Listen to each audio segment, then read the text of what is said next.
다시 날씬해지고 싶어. 다이어트 해야 하는데 좀 간단한 방법 없을까? 1522-6648 1522-6648 혹은 비타샵을 검색해주세요. 엄마, 가글 했는데 입에서 뭐가 나왔어. 그거 올리덴탈 체크 가글이라 그런겨. 지금 쓰고 있는 가글 사용 후 확인해 보셨나요? 무색소, 무알콜, 무계면 활성제의 올리덴탈 체크 가글은 쉽게 나온 입안의 이물질을 눈으로 확인할 수 있습니다. 딴지마켓에서 판매 중입니다. 와, 잘 잤다. 둔하고 센스 없는 줄 알았더니 침대는 잘 골랐단 말이야. 여보, 어제 온 소파도 너무 편하던데 소파는 어디 거야? 당연히 쇼엔이지. 편안함을 파는 사람들 쇼엔 소파도 출시했구나. 그럼 이제 침대도 소파도 당연히 쇼엔이지. 편안한 건 다 파는 거네. 역시 쇼엔이지. 세계 최초 신개념 어린이 매트와 친환경 소파도 곧 출시됩니다. 검색창에 쇼엔이지 또는 문재인 대통령마저 이룰 수 없습니다. 언론 권력의 끝없는 왜곡과 조작의 숨은 7가지 비밀. 제대로 알아야 끝까지 지킨다. 조기숙 정치학 박사의 팩트로 파헤친 보고서. 왕따의 정치학. 위즈덤 하우스 미디어 그룹.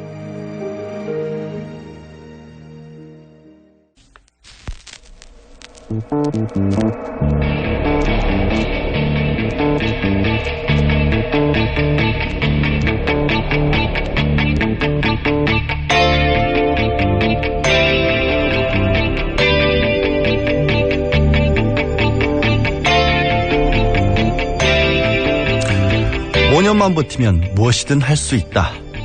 경무에 힘겨워하는 초임 검사들에게 선배 검사들이 한다는 말입니다. 어떤 뜻일까요? 정권이 불편하면 방송국 PD를 체포했고 국정농단을 폭로했더니 폭로한 것을 범죄라 했습니다. 검찰의 별이라는 검사장으로 승진하죠. 좌천됐다고 하지만 오를 만큼 올랐고 앞으로도 전관 변호사로 누릴 만큼 누릴 겁니다. 인권을 보호하고 정의를 지키겠다는 다짐. 혹시 선배들을 보며 5년을 지내 동안 그 달달한 것들이 녹아 없어지는 건 아닐까요? 그래야 무엇이든 할 수 있다는 잘못된 깨달음도 없고 말입니다. 어둠이 싫은 양지 생각이었습니다.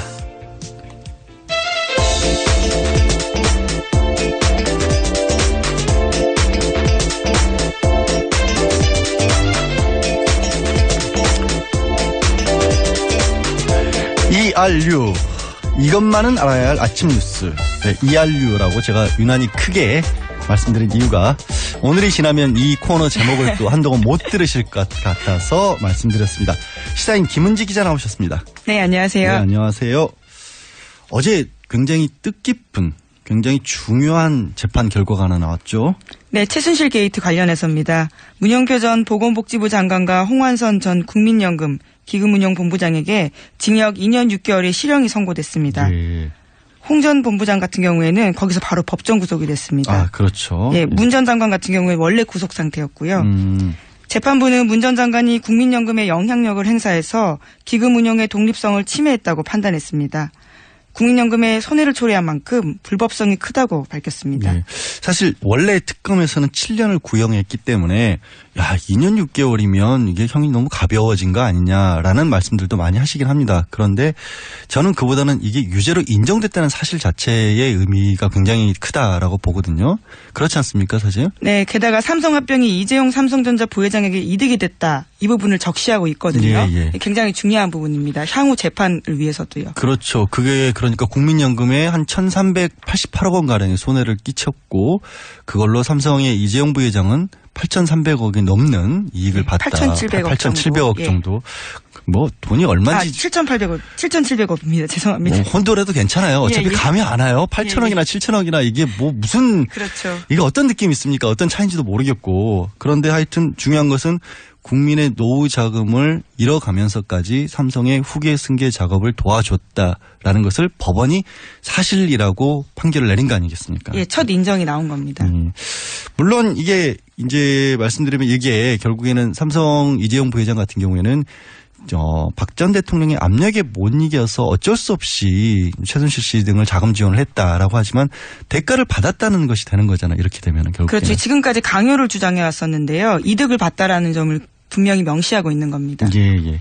다만 아직까지 문영표 장관 전 장관이 박 전 대통령 지시를 받아서 이런 일을 하지는 한 것으로 그게 확인된 건 아니라고 법원은 선을 그었는데 그럼 괜히 그랬겠어요.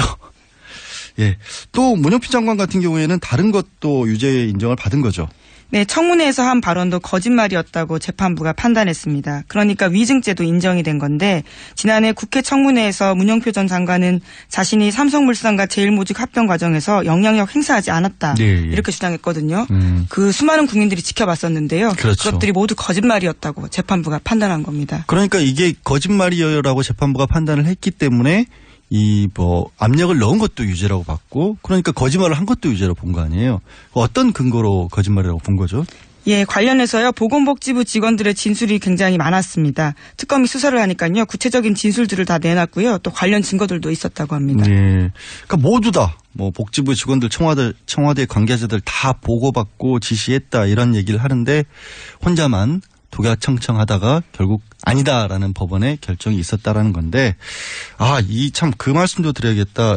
이 결론을 낸 재판장이 조희연 부장판사였죠. 네, 이름 익숙하실 텐데요. 지난 1월 달에 이재용 삼성전자 부회장의 구속영장 기각한 바 있는 판사입니다. 네, 그래서 굉장히 본인으로서는 다소 억울할 수도 있을 만큼 실검1위에 올라버렸던 분이기도 한데 그만큼 깐깐하게 재판을 했는데도 불구하고 유죄 결정을 내렸다는 부분이 의미 있다는 것이고요. 저는 이 관련 뉴스를 보다가 좀 부끄럽다라는 생각이 들었던 대목이 나왔던 게 문 전 장관이 그 보건복지부 장관에서 물러나면서 이런 얘기를 했다면서요. 국민연금 공단 이사장 자리가 장관보다 훨씬 좋은 자리다라고 하면서 장관하다가 그 자리로 스스로 자발적으로 그렇게 갔다는데 뭐가 그렇게 좋았을까요? 심지어 장관 같은 경우에도 메르스 사태 부실 대응 책임지면서 그렇죠. 물러난 거였거든요. 네. 그런데 자리를 옮기면서 자기는 마치 영전한다는 듯이 보건복지부 직원들한테 떠들고 다녔다라는 겁니다. 참 자랑할 걸 자랑을 해야지 정말. 게다가 안종범 전 수석이랑도 하루라도 통화를 안 하면 입에 가시가 돋는다. 이런 말이 보건복지부 안에서 나올 정도로요. 그 친분을 과시하기도 했다고 합니다. 사실은 이제 안종범 전 수석이 그만큼 박 전 대통령의 아주 가장 근접해서 모든 정책들을 정책이라고 부르기도 싫습니다만은 일들을 했던 사람이라서 이게 문 전 장관과 직접적으로 연결돼 있다라는 어떤 간접적인 그런 정황 증거로도 쓰였을 것 같습니다. 이제 재판이 아직 멀죠. 하지만 이게 겨우 시작인 거죠. 이제 재판 결과는. 네. 속칭 최순실 게이트 재판 이제 겨우 시작이라고 볼 수 있는데요. 이제까지 이 두 사람과 함께해서요. 모두 7명 유죄가 선고됐습니다. 앞선 5명은 속칭 비선 진료라고 해서 관계자 5명에게 유죄가 선고된 건데 아직까지 남은 사람들은 33명입니다. 1심 선고 나오지 않았고요. 가장 다가올 선고 내용 같은 경우에는 정유라 씨의 이화여대 학사비리 사건입니다. 예. 학사비리 같은 경우 최순실 씨에게도 그것만 가지고도 7년 구형을 했고, 예, 그렇죠. 최경희 이화여대 총장 같은 경우도 5년. 그러니까 이게 최고형식을 각각 그 혐의에 대해서만 구형을 한 거고요. 최순실 씨가 7년형을 구형받았다고 하니 깜짝 놀라는 분들이 계신데 학사비리 관련해서만 7년인 겁니다. 예, 한 건입니다. 그렇죠? 예, 한 건인 거죠. 워낙 많으니까.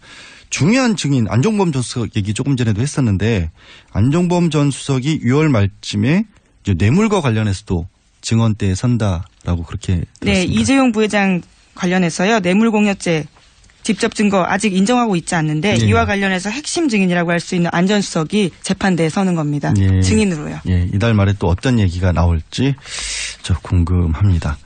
어제 검찰이 완전히 뒤집혔어요. 정말 발칵. 난리가 났죠. 네, 법무부가 깜짝 인사를 했기 때문입니다. 우병우 전 수석의 첫 수사를 담당했던 윤갑근 고검장, MBC PD수첩 광우병 보도 사건 맡았던 전현준 검사장 등 검사장급 이상 간부 4명을 한직인 법무연수원 연구위원으로 보냈습니다. 예. 4사람은 곧바로 사의를 표명했는데요. 일종의 항의성 사표입니다. 이 법무부에서 뉴스 나오는 걸 보고 이 검찰 간부들이 가짜 뉴스 아니냐. 라고 했을 만큼 굉장히 당황했다라고 하고요. 충격받았죠. 거죠. 왜냐하면 고검장급에서 검사장급 그것도 할 일이 없는 연구원 자리로 보낸다는 거는 나가라라는 얘기나 똑같고요.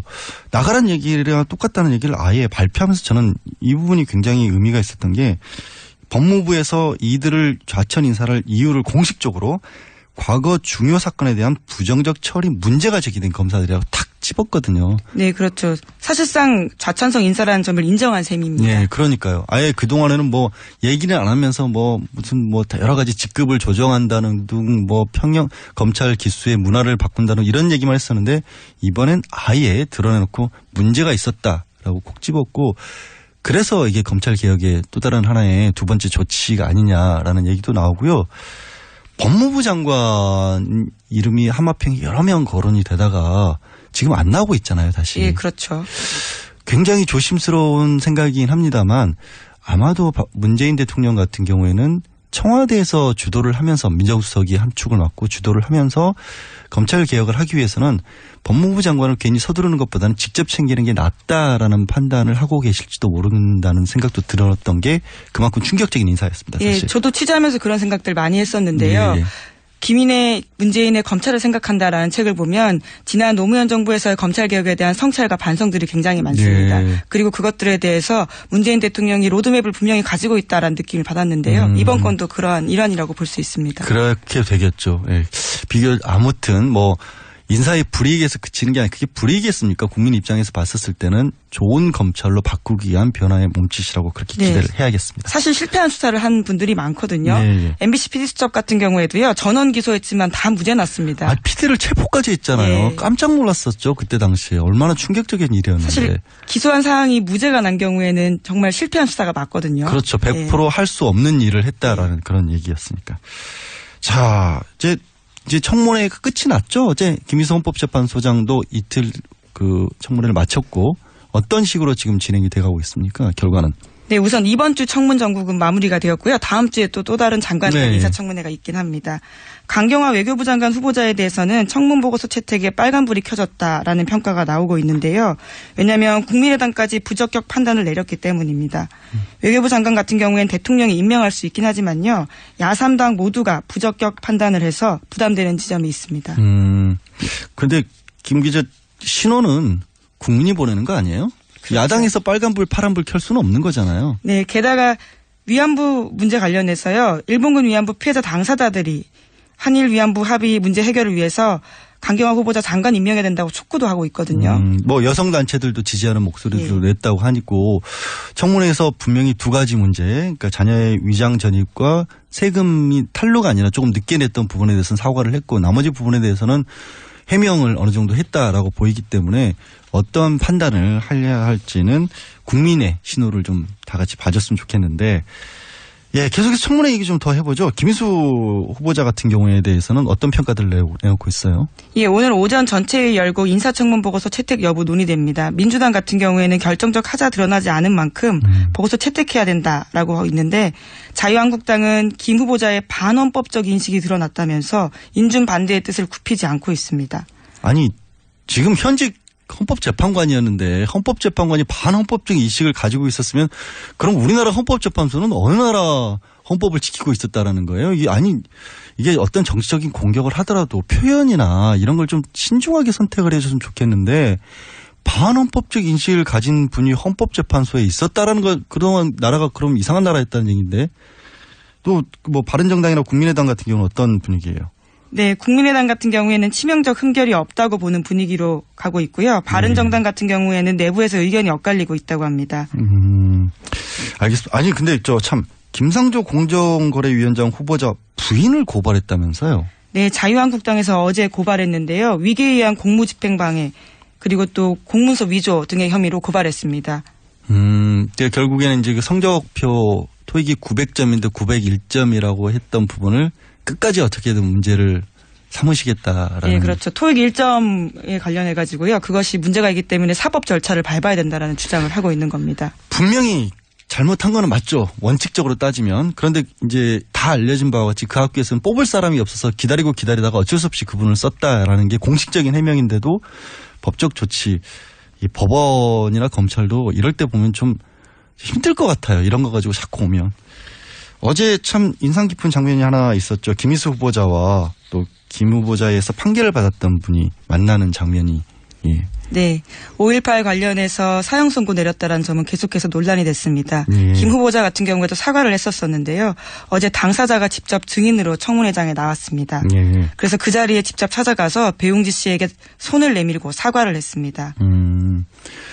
어제 근데 이것도 야당에서는 여전히 진정성이 없다라고 공격을 했는데 근데 막상 그 운전기사였던 배 씨 분이 자기도 잘못했었다. 그래서 예, 그때는 시대의 아픔이었고 나도 미안하다. 모두 화해했으면 좋겠다라는 말씀을 하시는 거 보고 참 깊으신 분이구나 한 생각이 드는 반면 저분을 굳이 증인으로 왜 모셨을까 하는 생각도 들더라고요. 야당 네, 입장에서. 공격하던 자유한국당이 오히려 머쓱해지는 장면이었습니다. 그러니까요. 예, 알겠습니다.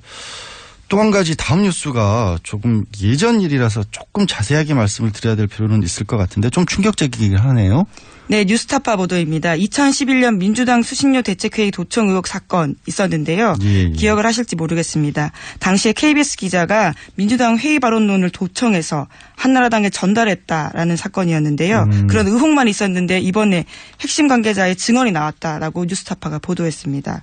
당시 보도국장이 그런 얘기를 했다라는 거죠? 네, 그렇습니다. 우리가 한성교 의원에게 줬다라는 보도를 한 겁니다. 이거는 그때 야당에 회의하는 것을 도청을 해서 녹취록을 만들었고 그거를 반대 당의 의원에게 전달을 했다라고 한다면 명백한 불법인데 그때 수사가 안 됐나요? 아예? 예, 그때도 한참 논란이 돼서요. 사건이 수사가 됐습니다. 그런데 경찰 같은 경우에는 한성교 의원과 해당 기자를 무혐의 처분했습니다. 예. 이게 만약에 증언의 어떤 신빙성이 좀 있다라면 이 부분은 다시 한번 들여다봐야 될 필요성이 있는 거라고 됩니다. 심각한 문제죠, 사실은. 뉴스타파 보도를 보면 담당자가 계속해서 그 사안에 대해서 인정하고 있는데요. 그 문건은 우리가 만든 거다. KBS가 만든 것. 네. 당시 정치부장이 이야기했다. 우리가 녹취록을 한나라당에 줬다. 이런 이야기들이 나옵니다. 예. 지금 녹취록이 우리 어떤 정치사에서 문제가 된 적이 늘 있었는데 항상 그럴 때마다 빠져나갔던 방법이 녹취록이나 아니면 부정부패를 폭로했던 것들이 그 내용이 중요한 게 아니라 그걸 그러니까 폭로했다, 도청을 했다 이걸로만 항상 강조를 해서 이제 역공을 했었거든요. 그렇죠. 예. 이것도 내용과 상관없이 내용도 중요하겠지만 정말로 도청을 했다라면 심각한 문제이기 때문에 여전히 그 사법 처리 가능성이 있는지부터 점검을 좀 해봐야 될 것으로 보입니다. 예, 심지어 언론기관이 플레이어가 되어서 그것을 다른 정당의 이해관계가 다른 정당에 넘겼다라는 거거든요. 이 말이 맞다면 굉장히 심각한 문제입니다. 그거는 정말 어떤 언론인으로서의 기본 중의 기본인데 그것마저도 지켜지지 않았다는 얘기이기 때문에 너무나 충격적인 뉴스가 될 수 있는데 다른 매체들에서는 크게 다루지는 않았던 것으로 보입니다. 일단은. 우리만 시끄러운 게 아니죠. 우리는 지금은 이제 그렇게 시끄러운 상황은 아니고 미국 바다 건너 미국에서 난리가 났습니다. 네, 어제도 잠시 전해드렸었는데요. 지금 청문회가 한참 열리고 있습니다. 러시아 스캔들을 수사하다가 도널드 트럼프 대통령에 의해서 해임된 제임스 코미 전 FBI 국장이 청문회에 나와서 예상대로 핵폭탄급 말폭탄 쏟아냈습니다. 네. 어제는 서면 증언 자료 관련해서 말씀드렸는데요. 역시나 육성으로 관련해서 외압에 대해서 조목조목 증언했습니다. 어떤 내용들이 그나마 좀 다시 새롭게 나온 얘기들이 있었나요? 네, 자신은 트럼프 대통령한테 직접적으로 수사 외압을 받았다라는 점에 대해서 다시 이야기했고요. 그리고 코비 메모에 대해서도 논란이 있었는데요. 특검에다가 전달했다라는 사실들을 명확하게 이야기했습니다. 존재한다라는 거죠. 예. 이 부분에 대해서는 저도 이게 러시아와 관련된 수사 이 부분이 나오는데 플린전 국가안보보좌관의 혐의에 관련해서는 법적으로 분명히 유죄가 될 수 있는 위험한 상태다라는 얘기를 했는데 이게 유죄가 된다는 얘기는 결국 트럼프 대통령이 당선에 러시아가 관여했다는 그 얘기잖아요. 결국은. 예, 그렇죠. 이거는 좀 더 상황을 지켜봐야 될 것으로 보이고요. 저희도 오늘 관련해서 인터뷰 준비해놓고 있습니다. 마지막 뉴스겠네요. 어떤 소식이죠? 네, 이부진 호텔신라 사장과 이혼 소송 중인 이무재 전 삼성전자 고문과 관련된 내용인데요. 임 전 고문이 공무원에게 수억 원대 돈을 건넨 혐의로 경찰 수사를 받고 있다라고 오늘 아침 한겨레가 보도했습니다. 공무원이라고 한다면 경찰 공무원이네요. 예, 서울시와 관련되어 있는 공무원인데요. 예. 서울시 자체 감사에서 이 부분이 걸렸다라고 합니다. 중구청에 있는 한 팀장이 3억 6천만 원을 걸린 혐의로 임정고문을 수사 중이다라는 거 서울지방경찰청 지능범죄수사대가 밝혔습니다. 예. 아직은 어떤 이유에서 돈을 줬는지는 일단 모르는 거죠. 밝혀지지 않은 거죠. 임정고문은 이제 수사에 들어가는 상황이기 때문에. 예, 원래 친분 관계가 있어서 줬다라는 취지의 해명을 했다고 하는데요. 아직은 수사 과정에서 명확하게 밝혀진 바는 없습니다. 이거는 왜 그랬는지는 조금 이른 사안이라서 판단은 미뤄야 할 것 같습니다. 아유, 이번 주 내내 너무 감사드립니다. 수고하셨고요. 마지막으로 한 번 더 알려드리겠습니다. 이것만은 알아야 할 아침 뉴스 이한류의 시사인 김은지였습니다. 감사합니다. 네, 고맙습니다. 아무도 묻지도 따지지도 않고 가입하셨다고요? 보험은 너무 어려워요. 걱정 마십시오. 마이보험 체크가 도와드립니다. 1800-7917 마이보험 체크로 지금 전화 주세요. 1800-7917 이미 가입한 보험이나 신규 보험도 가장 좋은 조건을 체크해서 찾아드립니다. 인터넷 한글 주소 마이보험.com 또는 카카오톡에서 아이디 검색 마이보험을 친구 추가하여 상담하실 수 있습니다. 모닝똥? 제겐 사치였죠. 내가 토끼인지 토끼똥이 나인지 내가 변을 본 것인지 변을 당한 것인지 나는 바나나이고 싶다. 간혹 구렁이이고도 싶다. 큰일 났네. 이거 이러면 다 죽어. 미궁 장사랑! 빅동의 추억 미궁 장사랑이 찾아드립니다. 혈중 콜레스테롤 개선과 배변 활동에 도움을 주는 건강기능식품입니다. 검색창에 미궁 장사랑. 골반 잡자 바로 잡자 바디로직. 허리 통증 바로 잡자 바디로직. 몸매 교정 바로 잡자 바디로직. 자세가 좋아지는 골반 교정 타이즈 바디로직. 검색창에 골반 교정 바디로직. 삐딱한 남성 골반 허리에도 역시 바디로직입니다. 바디로직의 효과를 못 느끼셨다면 100% 환불해드립니다. 자세한 환불 조건은 홈페이지를 참조하세요. 네, 문재인 정부 출범 한 달을 맞았습니다. 80%에 달하는 국민 지지에도 불구하고 야당은 혹평을 계속하고 있는데요. 내용과 같으면 같은 대로, 다르면 다른 대로 들어봐야 할 필요가 있겠죠. 먼저 더불어민주당 김현 대변인 연결합니다. 대변인님 나와 계세요? 네, 안녕하세요. 더불어민주당 대변인 김현입니다. 예, 반갑습니다. 네. 예, 문재인 정부 출범 한 달을 맞았습니다. 지난 한 달에 대해서 여당 입장에서 어떻게 평가하실까요?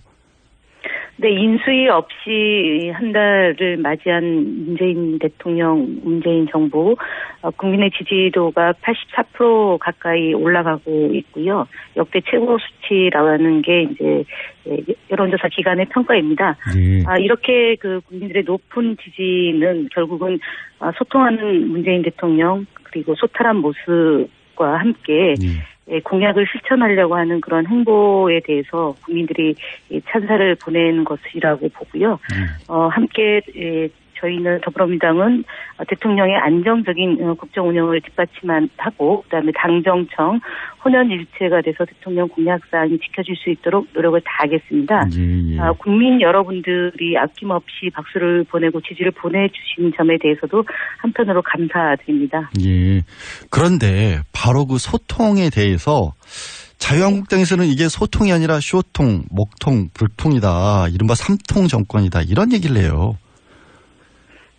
저희도 뭐 평가한 것을 받아들였는데, 평가가 인색하다라는 점을 말씀을 드리고요.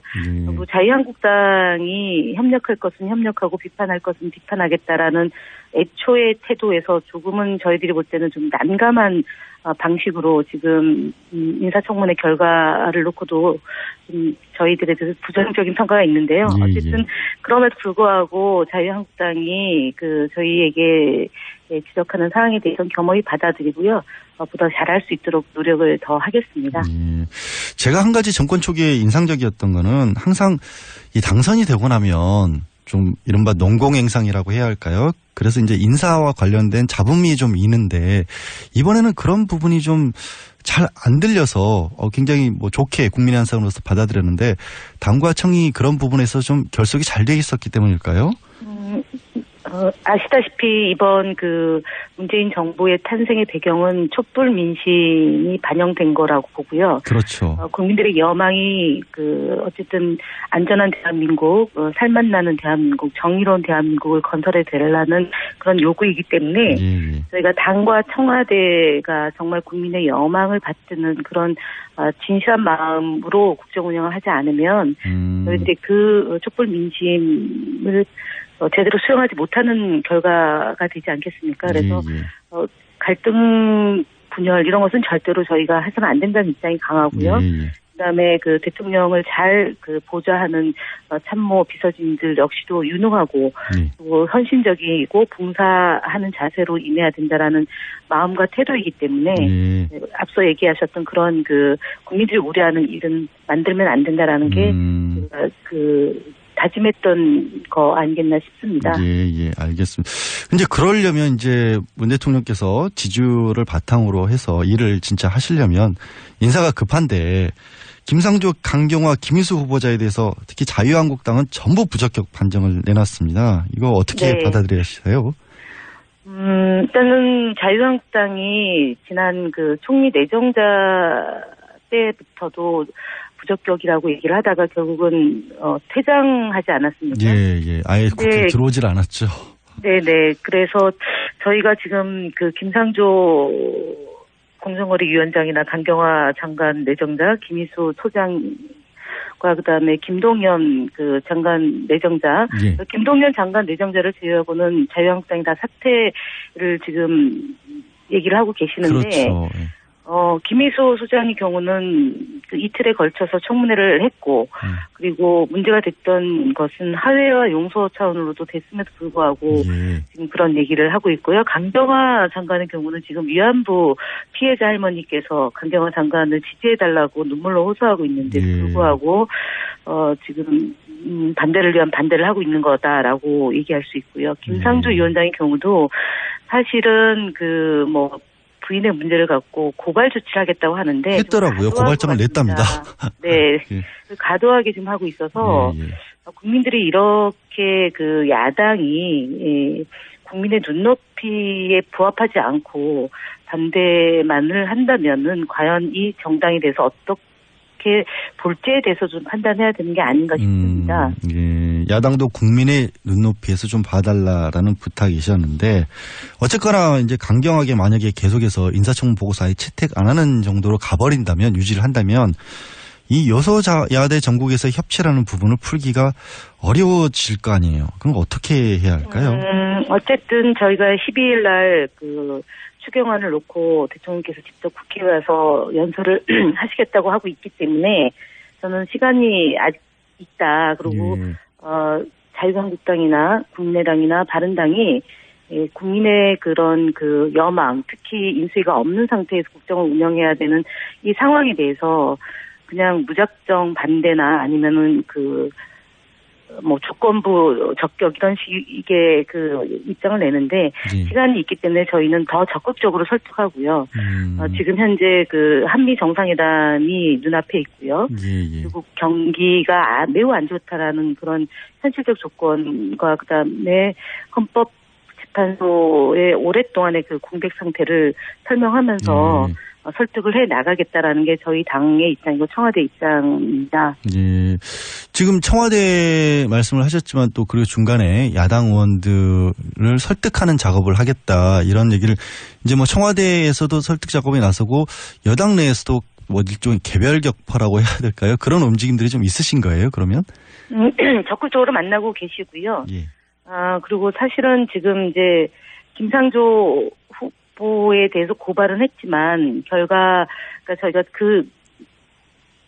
상대 대학에 이제 공문을 보내놨고 그 결과가 들어오면 국민의당에서는 보고 판단하겠다는 조건부이기 때문에 그건 좀 기다려야 될 문제인 것 같고요. 그리고 강경화 장관의 경우는 앞서도 말씀드렸지만 결국은 친일 문제가 계속 남아 있었던 거 아닙니까? 우리 나라 안에서. 근데 어쨌든 위안부 피해자 할머니들께서 강경화 장관에 대해서 꼭 지지해달라, 통과시켜달라, 그리고 역사적으로 이런 문제를 바로 세우는데 역할을 해달라는 그런 요청이 있었기 때문에 저는 국민의당에서 이 문제를 그냥 소홀히 다룰 수 없다라고 보여집니다.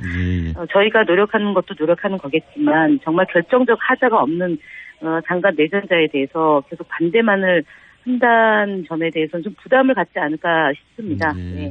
근데 그런 반대의 빌미가 됐던 게 사실은 문재인 대통령이 천명한 이른바 인사 5대 원칙이고 민주당 내에서도 이거를 정말로 적용하기는 어렵다 이런 지적도 좀 있지 않습니까? 추가 인사 계속 하셔야 할 텐데 5대 원칙 고수 유지하는 것이 가능할까요? 원칙은 지켜져야 된다고 보고요. 다만 그 원칙을 지키는 데 있어서 구체적인 기준과 그다음에 적용시키는 시점 이런 부분에 대해서 지난번에 문재인 대통령께서 좀 더 구체적인 지침을 갖고 임해달라라고 얘기를 하신 마당이거든요. 그래서 저희 국정기획자문위원회에서도 TF팀을 구성해서 인사청문회의 기준과 원칙에 대해서 논의를 하고 있고요. 국회 차원에서도 마찬가지로 인사청문회를 어떻게 할 건지에 대해서 논의가 필요하다고 봅니다. 특히 위장 전입에 대해서는 지난번에도 국민들 앞에서 말씀드렸지만 2005년 7월 28일 인사청문회가 도입되기 전에 위장 전입에 대한 그 문제는 그야말로 단순한 위장 전입이냐 아니면은 지속성과 반복성을 갖고 고의성을 갖고 임했던 문제이냐라는 것에 대한 기준이 있을 것이고요. 부동산 투기에 대해서도 조금 더 세밀한 지침들이 좀 있어야 될 것 같습니다. 특히 인사청문회가 도입되기 전에 일어났던 이 일에 대해서 어떻게 기준을 잡을 건지에 대한 논의가 좀 활발하게 이루어져서 이후에 장관 내정자들에 대한 청문 기준을 좀 삼아야 되지 않을까 싶습니다. 결국 이제 구체적인 기준을 마련을 해야 다음 후속 인사까지도 가능할 것이다라는 말씀이셨고요. 네네. 네. 대통령께서 이제 직접 국회에 오셔서 협치도 이제 좀 풀어나가실 것이다라는 말씀도 해주셨는데 하지만 일단 공식적인 이유는 일자리 추경안과 관련한 시정연설을 하시겠다는 거 아니겠습니까? 네, 아무래도. 일자리 추경 이거 자체도 또 반대하고 있어요, 야당은. 어쨌든 일자리 추경이라는 것은 지금 국민이 낸 세금을 다시 국민에게 환원시키는 추경안입니다. 그리고 특히 청년 일자리 문제를 해결하기 위해서 정말 동분서주하고 있는 상황이고요. 그리고 좋은 일자리를 만들어서 국민들에게 봉사하는 그런 일을 하겠다는 겁니다. 지금 이번 추경안은 대규모 SOC도 없고요. 선심성 지역 예산도 없습니다. 그리고 적자 국채 발행이 없는 산무 추경안이고요. 그리고 지금 저희가 하겠다는 것은 좋은 일자리를 만들고 내수를 진작시키고 민생을 회복시키자라는 추경입니다. 특히 앞서 말씀드렸던 것처럼 일자리를 만드는 것이 11만 개. 지금 지상 최고의 그런 목표이고요. 그리고 지금 17년 만에 실업률이 최고치를 기록하고 있고 청년들의 체감 실업률이 24% 3개월 동안 24% 내외의 높은 수준입니다. 거의 재난 수준에 이르고 있기 때문에 지금 11조 원으로 해서 청년 일자리를 만들고 좋은 일자리를 만들겠다고 하는 부분에 대해서 야당이 무작정 반대할 것이 아니고요. 동조를 해주시고 공감을 해주시길 바랍니다. 일단 말씀하신 것처럼 추가 경정 예산 편성 요건이라고 할 수 있는 재난 상황이냐 이런 부분에 대한 야당에 대한 강조 내지는 설득 같은 것들을 이제 대통령과 별도로 여당에서도 쭉 이어주셔야 할 것으로 보이는 상황이고요. 마지막으로 북한이 계속 미사일을 발사하고 있습니다. 이게 또 그런 반면에 환경영향평가를 해서 사드 배치를 좀 늦추겠다. 늦추겠다는 게 아니라 늦어질 수밖에 없지 않습니까? 이것에 대해서 야당은 이게 안보 포기가 아니냐 이런 식으로 주장을 하고 있어요. 사드 배치와 관련해서 고의적으로 보고가 누락된 것은 이미 다 밝혀진 것이고요. 그다음에 발사대 환경영향평가는 기본적으로 해야 될 책무입니다. 이것을 야당에서 안보를 포기하느니라고 얘기하는 것은 정략적 발언이고요. 여전히 대선이 끝난 지 한 달이 돼가는데 아직도 대선을 하고 있다라는 그 느낌을 지울 수 없다라는 점을 말씀드리고 북한의 그런 미사일 실험하는 것은 아무 도움이 안 되는 겁니다. 그래서 남북 관계의 긴장을 고조시키고 특히 유엔의 기준에 부합하지 않는 것은 도움이 안 된다라고 보고요. 결국은 남북이 대화로서 풀어야 될 것이고 특히 지금 사드 배치와 관련해서 긴장도가 높아지고 있는데요. 이런 것들은 그 외교안보 통일 분야에 해당하는 사안이고 특히 국민들이 요청하는 그런 한반도 평화에 부합할 수 있도록 외교적인 노력을 기울이고 안보와 관련해서는 저희가 더불어민주당 정부가 그 이전에 이명박근혜 정부보다 훨씬 더 유능하다는 점은 보여주고 있기 때문에. 예, 알겠습니다. 네. 오늘 말씀 김현 대변인님 말씀은 여기까지 듣겠습니다. 고맙습니다. 네, 감사합니다. 예, 더불어민주당 김현 대변인이셨습니다. 이어서 야당의 목소리도 들어보겠습니다. 자유한국당 정준길 대변인 나오 계신가요? 네, 안녕하세요. 예, 안녕하세요. 반갑습니다. 네. 예, 같은 질문 드리겠습니다. 문재인 정부 출범 한 달을 맞았습니다. 문재인 정부의 지난 한 달 어떻게 평가하세요? 예, 헌정사 초유의 대통령 탄핵으로 인한 보궐선거로 문재인 정부가 출범했습니다. 예. 40% 초반의 지지로 당선이 됐죠. 하지만 국민들은 문재인 정부가 통합과 화합의 정치를 해줄 것을 기대하고 지금 상당한 지지를 보내고 있습니다. 특히 문 대통령께서 스스로의 말에 강박관념이 있다라고 약속을 지킨다고 강조했기 때문에 더더욱 약속을 지키는 대통령에 대한 기대감이 컸는데요. 문재인 정부가 대선 당시 지지도와 현재의 국정 지지도의 갭의 의미, 그 차이의 의미를 제대로 이해하지 못하고 쇼통, 먹통, 불통의 이미지를 보이고 있습니다. 특히 공약사항 가운데에서 본인들이 원하는 것은 공약이라는 이유로 밀어붙이고 원하지 않는 것은 빌공자의 공약으로 만들고 있습니다.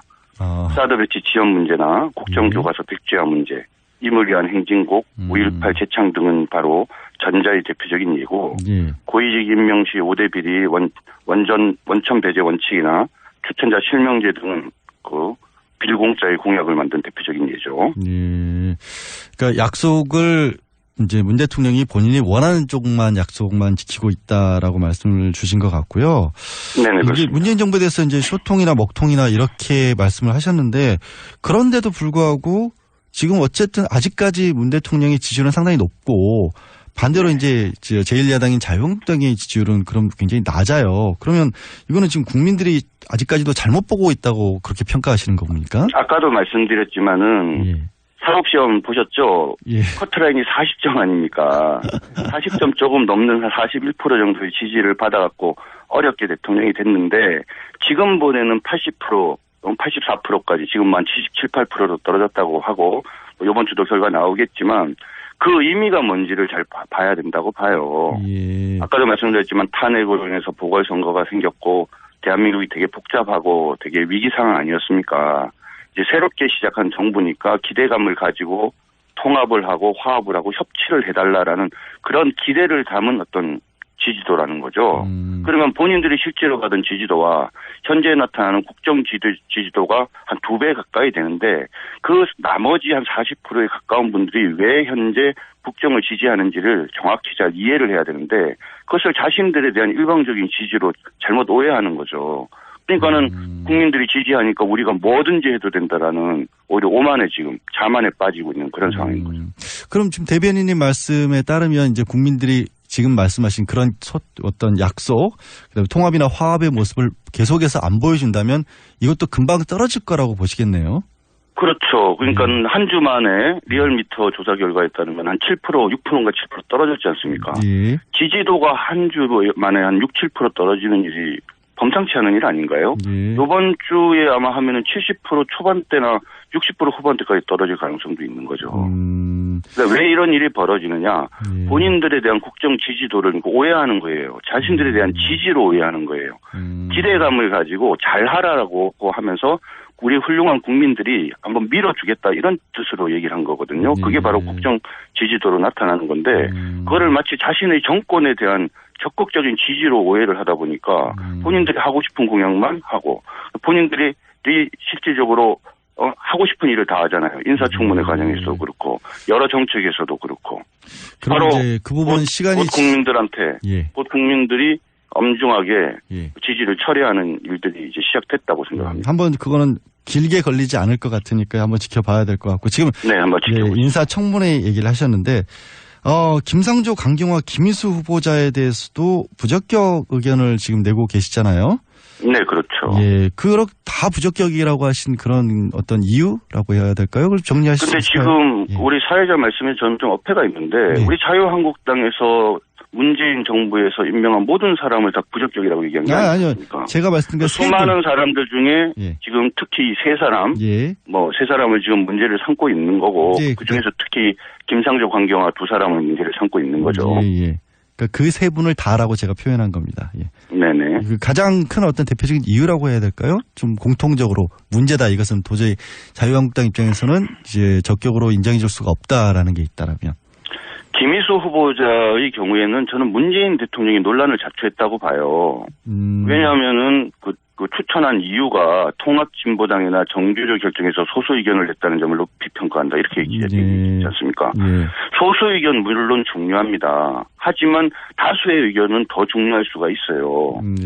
그렇죠? 그런데 이런 소수 의견을 냈다는 이유로 이분을 추천했다라고 하니까 결국은 세상을 바라보는데 다수의 사람들이 동의라고 생각하는데 유일하게 어떻게 보면 서로 생각하는 사람이 헌법재판소장이 되면 과연 균형감 있게 헌법재판소를 이끌어 나갈 수 있을 건가라는 고민을 그래서 걱정을 사람들이 하게 되는 거죠. 이런 걱정을 하게 된 거는 문 대통령이 추천 이유를 잘못 말했다고 봅니다. 그건 근데 문 대통령의 말씀이잖아요. 그러니까 그거는 후보자 본인의 어떤 능력 평가나 그 자질 평가가 아니고. 그러니까 문 대통령이 그런 이유로 추천을 했기 때문에 논란을 자초했다는 점을 지적하는 거고요. 김상조 후보자의 경우에는 뭐 이루 말할 것이 없습니다. 지금 뭐 문 대통령께서 5가지 절대 고위공직자가 될 수 없는 사유를 얘기했는데 그중에 한 서너 가지가 해당하는 게 지금 명확하지 않습니까? 그런 어떤 명확하다는 것은 좀 하여튼 그렇게 사실관계가 확인됐어요. 그거는 지금 계속 민주당에서 더불어민주당에서 뭐 마치 뭐 충분히 설명됐고 해명됐다라고 얘기하는데 국회 청문회 내용이나 여러 가지 사실관계 확인된 걸 보면 의혹들이 정확하게 확인된 게 맞아요. 논문 표절 문제 확인됐죠. 다운 계약서 문제 확인됐죠. 부인의 특혜 채용 내지는 소득세 탈루 문제도 사실상 확인된 거고 위장전입도 2차례 확인됐지 않습니까? 근데 이것이 뭐가 확인이 안 됐냐고 얘기를 하면은 그거는 인사청문회 자체를 무력화시키는 얘기고요. 강경화 후보자의 경우에도 뭐 국민 여러분들께서 잘 아시겠지만 뭐 딸내미 그 이화여고 입학과 관련된 위장전입 문제 너무나도 의문점이 많고 잘못된 처신 아닙니까? 부동산 투기 문제, 증여세 탈루 문제. 그다음 특히 문제가 되는 것은 이번 인사청문회 과정에서 본인이 외교통상부 장관으로서 어떤 일을 할 것인가에 대해서 당당히 소신과 철학을 제대로 밝히지 못했다는 평을 받고 있습니다. 아마도 대통령을 둘러싸고 있는 그 사람들의 등살을 버틸 수 없을 거라고 예상하고 있고요. 아마도 외교부 장관이 돼도 얼굴마담밖에 못한다. 라고 판단을 하고 있습니다. 지금 정반대의 시각을 가지고 계신 거네요. 그러니까 비외무고시 출신이고 여성이기 때문에 그동안의 외교부가 가졌던 문제점들을 좀 없애고 개혁하는 데 이익을 주지 않을까라는 기대를 하고 있는 분들도 있는데 이제 그것이 오히려 반대로 그냥 얼굴마담에 개혁은요. 아무나 하는 게 아니라 개혁은 높은 자신의 철학과 가치 그다음 목적의식 거기에다 플러스 능력이 있어야 됩니다. 그런 것들이 없다라고 보신 거죠? 그렇죠. 그러니까. 아무리 선의를 가지고 어떤 좋은 일을 하려고 해도 능력이 없고 판단력이 부족하면요. 오히려 선함으로 시작한 일이 오히려 더 악한 결과를 초래하는 경우들을 비일비재하지 않습니까? 세상에. 그러니까 이런 무능한 사람이 개혁이라는 그러니까 아까 3가지 말씀하셨지 않습니까? 한마디로 말하면 쇼통이죠. 쇼통. 정준길 대변인 목소리 들어보고 있었는데요. 전화가 끊겼습니다. 다시 연결해 보도록 하겠습니다. 잠시만 기다려 주시면 좋겠고요. 그동안에 제가 이제 문자와 카톡 이런 것들을 계속해서 소개를 해드리고 있었는데 뭐 몇 가지 보이는 걸로만 말씀 좀 드릴까요? 연결이 됐다고 죄송합니다. 예. 방금도 말씀드렸지만 쇼통의 아주 대표적인 경우라고 봐요. 네, 강경화 후보자가. 근데 지금 뭐 다른 분들 얘기도 좀 안 할 수가 없으니까요. 국민의당 바른정당 같은 경우에는 김상조 후보자 청문보고서 채택에는 일단 참여할 것으로 그렇게 알려지고 있는데 그래서일까요? 국민의당을 두고 또 자유한국당에서 조금 뭐 그런 말씀이 나오셨죠. 사쿠라 정당이다. 이게 뭐 속내와 다르다. 뭐 이런 뜻으로 그렇게 받아들여야 될까요? 저는 청취자 여러분들께서 국민의당이 낸 김상조 그 후보자에 대한 논평을 좀 먼저 읽어보셨으면 좋겠어요. 국민의당에서 대변인 논평에서는 부적격자다 절대 안 된다 이렇게 얘기해놓고 나중에 뒤로 돌아서 가지고는 무슨 조건부로 찬성을 하겠다 이런 식으로 돌아서 버리지 않습니까? 아니, 차라리 그럼 처음부터 논평을 낼 때 긍정적인 평가를 내든지 조건부 얘기를 하든지 그렇게 해야 되는 거 아니에요. 논평으로는 실컷 비판해놓고 그래서 점수 따놓고 뒤로 돌아서 가지고는 실리 챙기고 그건 말 그대로 사쿠라 정당이라는 얘기를 들을만 하고 누가 보더라도 민주당 이중대다 라는 그 비판으로부터 자유로울 수 없는 거라고 생각합니다. 그러니까 지금 국민의당이 어떻게 보면은 당론조차 정하지 못하고 있는 상황에서 내지는 당론을 정했는데도 불구하고 오히려 실익을 챙기기 위해서 양쪽에 다른 목소리를 낸다. 이런 그런 당론이라는 표현이 적절한지 모르겠습니다만은 방금도 말씀드렸지만 대변인 논평이라는 것은 대변인이 개인 의견을 내는 게 아니지 않습니까? 당의 입장을 얘기하니까 그걸 당론이라고까지 얘기하기는 어려울지 모르겠지만 분명히 당의 입장이에요. 공식적인 입장. 그런데 논평으로는 분명히 문제 있고 부적격이라고 얘기를 해놓고 실질적으로 인사청문회를 끝내고 나서 보고서 채택 문제를 논할 때는 결과적으로 그걸 수긍하고 그러니까는 이게 도대체 뭐 하는 거냐는 거죠. 알겠습니다. 만약에 지금 자유한국당에서 이렇게까지 강하게 보고 계신데 반박을 하고 계신데 문재인 대통령이 인사청문 보고서가 채택되지 않은 후보자에 대한 임명도 강행을 하실 경우 어떻게 지금 대응하실 계획입니까? 법적으로는 문재인 대통령께서 임명을 하면 거기에 대해서 아무런 형식적 하자는 없는 거죠. 하지만 자유한국당 입장에서 볼 때 특히 김상조 후보 같은 경우에 이런 부적격자를 불공정거래위원장이 될지도 모르는 이런 사람을 바로 위원장으로 임명을 하게 된다라고 하면 이거는 협치를 더 이상 하지 않겠다. 그런 선언으로 받아들일 수밖에 없는 거고 이후에 문재인 정부가 추진하는 여러 정책들에 대해서 협조해 줄 수 없는 거죠. 알겠습니다. 추경이나 정부조직법 개정안 등 이런 문제에 대해서 협조가 불가능할 걸로 예상합니다. 그게 아니라면 만약에 그게 아니라면 짧게 한번 여쭤보겠습니다. 지금 추경 예산 일자리 추경 예산에 대해서 원칙적으로 반대하고 계신 거죠? 그렇죠. 어떤 이유 때문에 그러신 거죠? 두 가지 이유인데 첫 번째는 그 81만 개 일자리 만들겠다는 공약은 국민 세금으로 공공일자리 만들겠다는 것이기 때문에 잘못된 정책입니다. 소득주도 성장론을 얘기를 하는데 간단히 말씀드리면 소득이 증가를 하게 되면 소비도 자연스럽게 증가한다는 전제입니다. 그런데 소득은 증가했는데 국민들이 불안한 미래를 위해서 소비하지 않는 경우에는 소득 증가가 절대 성장으로 이어질 수가 없어요. 일본이 그 대표적인 예인 거죠. 과거에 잃어버린 20년에 이런 어떤 상황이기 때문에 소득주도 성장론이라는 것이 말은 그럴듯하지만 현실적으로는 실질적으로는 불가능한 일인 거죠.